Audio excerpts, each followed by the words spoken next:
This week in Jamaica Now, controversy hits the PNP with claims the leadership tried to use state positions and money to remove a constituency representative.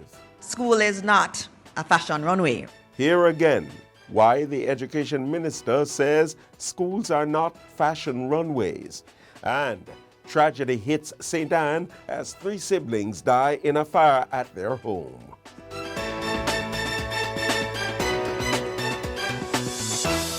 I'm Neville Graham, and this is Jamaica Now. The opposition People's National Party, PNP, faced fresh controversy this week as General Secretary Dr. Dayton Campbell confirmed that discussions were held with ousted Kingston Central caretaker Lawrence Rowe about potential Senate and State Board appointments under a future PNP government. Campbell's admission followed Rowe's social media claims that his removal stemmed from failed negotiations involving $15 million, a state housing agency board seat, and a Senate position. The PNP had earlier dismissed the allegations about financial compensation as spurious. Campbell confirmed the discussions on Radio Jamaica's talk show Hotline with Emily Shields on Friday. Am I correct that on the 30th of December, you returned to Lawrence Rowe and you said to him there is agreement from the leadership of the party that 2 of the 3 things you proposed, they can happen. The 2 being one of the 13 Senate appointments and the other one board membership at a housing agency. Was that communicated to Lawrence Rowe? Yes.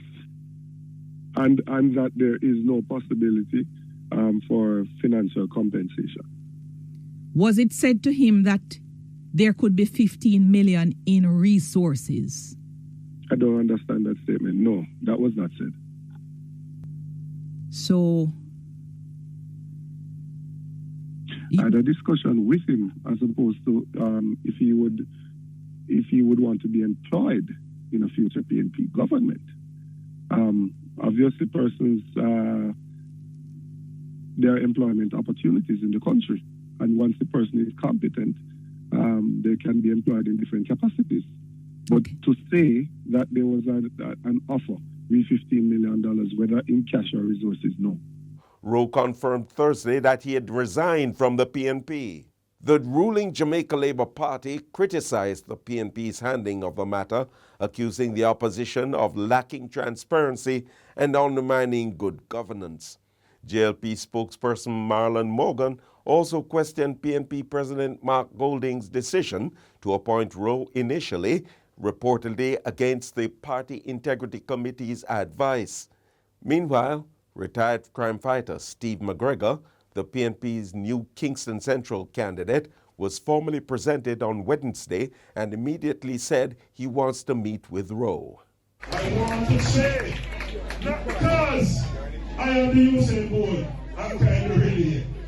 When we get that medal, there's a medal for everyone, to include Comrade Rowe. If he says, I'm the love train, in this week, I am going to make effort to sit and speak to him. Now, you know, say, I'm not afraid of nobody. I'm going to watch him play. Now, I'm sitting down, I'm going to talk to him and ask him some questions. If he's still a comrade, make me talk. McGregor, who grew up in the constituency, has pledged to transform the crime-hit constituency, emphasizing community safety and sustainable development through his so-called Love Train initiative. Justice Minister Delroy Chuck says he has told his colleagues not to provide information requested by the Integrity Commission on the salaries of their spouses and children. He was speaking during a brief meeting of the Integrity Commission Oversight Committee on Tuesday. Why is the Integrity Commission asking members to indicate the salaries of their spouse? Or sometimes of their children. And you see, I don't know if this is something that is appropriate, Chairman, because I have advised the relevant member, let them know your spouse is not prepared to divulge their salary to her or him, and therefore he or she cannot so report it. But in a swift response, the Commission's chairman, retired Justice Seymour Panton, chastised Chuck over his comments, saying they could undermine good governance. Panton deemed the advice potentially an offense and questioned Chuck's example for public officers, stating in some countries the minister would have been relieved of his ministerial responsibility. The chairman says it's not difficult to see that it is very easy to hide income and assets in the names of relatives. Chuck piloted the Integrity Commission Act when it was approved by Parliament in 2017. The law includes a provision that persons required to make income filings shall include information such as income and assets known to them about their spouses and children.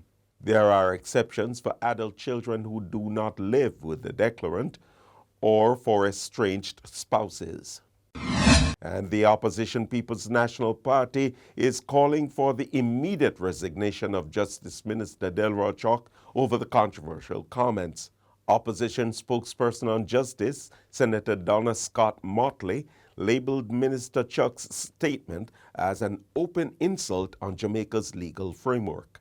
It is really shocking to hear the Minister of Justice, this chief steward of justice in our island, and a King's Council encouraging parliamentarians to breach the very law which they passed in Parliament. It's unacceptable, and I believe that in light of all his recent utterances, it is time for him to step aside. Jamaica is again in another debate over what types of hairstyles are acceptable in schools. And according to Education Minister Dr. Dana Morris-Dixon, achieving the right balance is critical in addressing grooming issues in schools.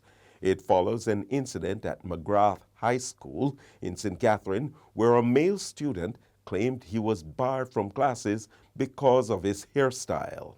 During a post-cabinet briefing on Wednesday, the Education Minister emphasized the need for order in schools, but acknowledged students' desire for self-expression. We have to balance order, something that we struggle with as a country, and we have to ensure that order is maintained in our educational institutions. And we also understand that as young people, they want to express themselves in different ways. And, it may be in hair, in dress, in other things. But the key thing we know is that school is not a fashion runway, right? School is about a place of learning. And for us, our focus is on learning in our schools and ordered learning in our schools. A draft grooming policy is under consultation to ensure fairness and adaptability to changing times. Grief has enveloped the Walkerswood community in St. Anne following the tragic deaths of 3 young siblings in a devastating fire on January 12. The victims, 7-year-old Tashona Mattis, 4-year-old Tashoni Mattis, and 2-year-old Tavarno Mattis, perished. Their bodies were found on a bed while a 4th sibling and their grandmother escaped unscathed. The children were reportedly left at home by their mother, who had gone to visit her boyfriend. Prime Minister Dr. Andrew Holness expressed heartbreak and outrage, calling for responsible parenting and vigilance. Once again, in the second time since the start of the year, the nation mourns a terrible tragedy that should never have occurred, of children dying in house fires. It is absolutely heartbreaking to lose 3 innocent lives in such a preventable manner. Every Jamaican child deserves to grow up in a safe environment. And this incident brings into sharp focus the gaps in vigilance and responsible parenting we face as a nation. The Child Protection and Family Services Agency and Education Ministry are providing grief counseling and support for the family and the school communities. Police are investigating the stabbing and strangulation of 56-year-old landlord Roger Evans, allegedly killed by his tenant at their shared Allerdyce Road residence in St. Andrew. The murder reportedly occurred around 2:30 a.m. on January 9, but was reported a day later. Evans's body was found during a yard sale hosted by the suspect using Evans's belongings. According to police, an argument erupted between the two around midnight, after which the suspect allegedly broke into Evans's bedroom, struck him with an electric iron, and inflicted stab wounds.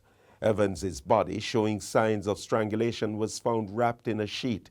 The suspect, reportedly linked to a prominent Jamaican family, advertised Evans' possessions for sale, attracting visitors. The body was discovered when a potential buyer reportedly entered the bedroom. The suspect was later arrested.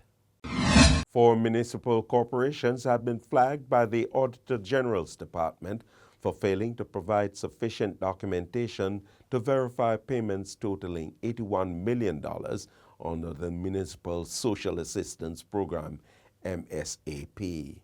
The findings, based on audits between 2017 and 2018 and 2023 and 2024, implicate the St. Anne, Portmore, St. Catherine, and Kingston and St. Andrew municipal corporations. St. Catherine has been flagged for $52 million, Kingston and St. Andrew for $13.3 million, St. Anne for $8.4 million, and Portmore for $7.2 million. The auditors said the Ministry of Local Government and Community Development failed to produce consistent reports on the $1.53 billion allocated to the MSAP, undermining accountability.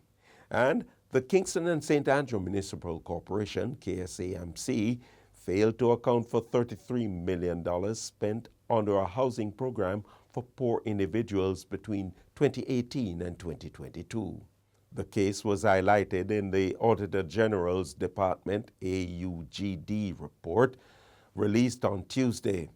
Auditors found that of the $63.3 million disbursed, only $30.3 million was verified for constructing 4 houses for fire victims and indigents. Beneficiaries for the remaining funds were not identified, as required documentation, including social reports, was missing. Sensitive data from at least 6 police station diaries detailing cases involving numerous children were found exposed in an abandoned building that previously housed the headquarters for the Police Center for Investigation of Sexual Offenses and Child Abuse, Sissoka. The building is located on Ruthven Road in St. Andrew. Sissoka moved in 2017. The Gleaner observed the diaries soiled and discarded on the building's floor. The front cover of one of the station diaries showed that it was used to collect data on child offenses for the period 2015 to 2017. Another station diary indicates that the data was collected over the period 2013 to 2014. These are station diaries of Sissoka, detailing cases from as far back as 2013, the 16th of December 2013 to the 6th of the 10th, 2014, and we see where you turn the pages of this book. You see the name of the accused, you see the offenses, you see the court where these matters, I suppose, are tried. So the last court date, the next court date, the division, and obviously the remarks that are made. For example, in one instance, it says preliminary mention for counseling report from SUB, so that's the initial of someone. In one case, it said 18 months imprisonment and probation for a particular person who committed a particular offense. Attorney at Law Chuck Cameron described the revelation as shocking and a severe breach of the Data Protection Act, which mandates confidentiality for personal data. Head of Sissoka, Superintendent Kerry Ann Bailey, who took over the leadership of the police body in October last year, says she could not speak to how the station diaries were left at the premises. She said there are safeguards for diaries at their current Upper Lady Musgrave Road location. And that's it for this edition of Jamaica Now, your weekly review of the big news stories. Send us your comments at onlinefeedback@gleanerjm.com. Follow us on X, formerly Twitter, and Instagram at Jamaica Gleaner, and on Facebook at Gleaner Jamaica. Like this video on our YouTube page, turn on your notification, and subscribe today. I'm Neville Graham.